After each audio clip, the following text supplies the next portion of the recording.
Let's begin with the most basic artifact in a database, which is the table. A table is also known as entity, and each individual row or record, a tuple, is a single entity instance. Now, each record comprises of columns or attributes. So, employee ID, employee name, age, and gender are columns or attributes. Now, a table usually has a primary key. The primary key is the distinguishing factor for each row. For example, over here, the name Raj can repeat for more than one row. However, the primary key, which is employee ID over here, has to be unique for each row.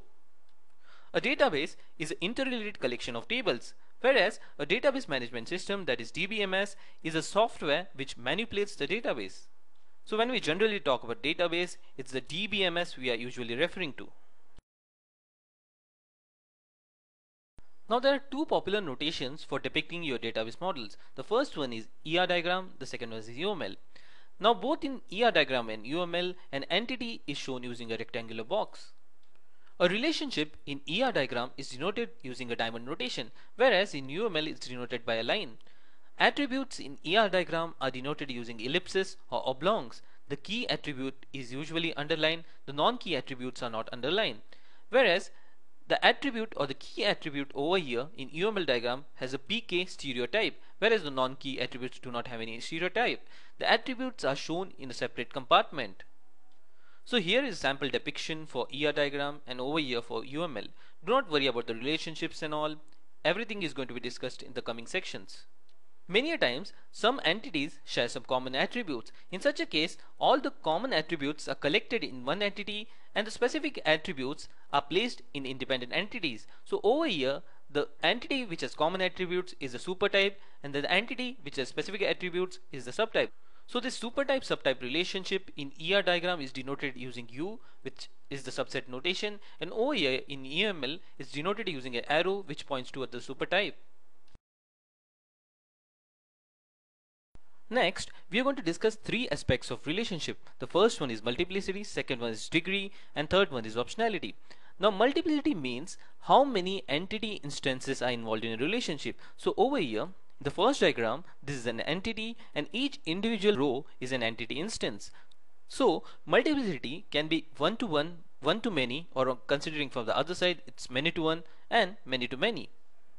So, an employee can have one parking space and one parking space can belong to one employee. So, one is denoted by 1 or dash on one side. Now, a department can have many employees and an employee can belong to just one department. Many side is shown using a crow's with symbol and one side is denoted using dash.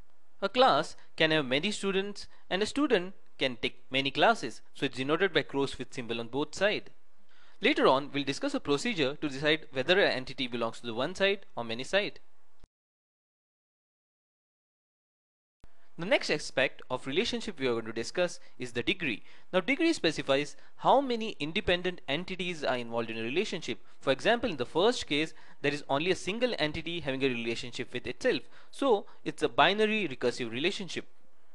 Now in this case, there are two independent entities involved in a relationship. So this is a binary relationship. In this case, there are three entities involved. So it's a ternary relationship. Like this, you can have more than three entities involved, which is frankly very rare. Now the third aspect of relationship we are going to understand is optionality. Now optionality means whether a relationship is optional or mandatory. So over here, an employee can have a parking space or an employee can't have a parking space. So employee has 0 or 1 parking space. So an employee can exist without having a parking space. In the second case, a department can have 0 or more employees. That is, a department can exist without any employees in it.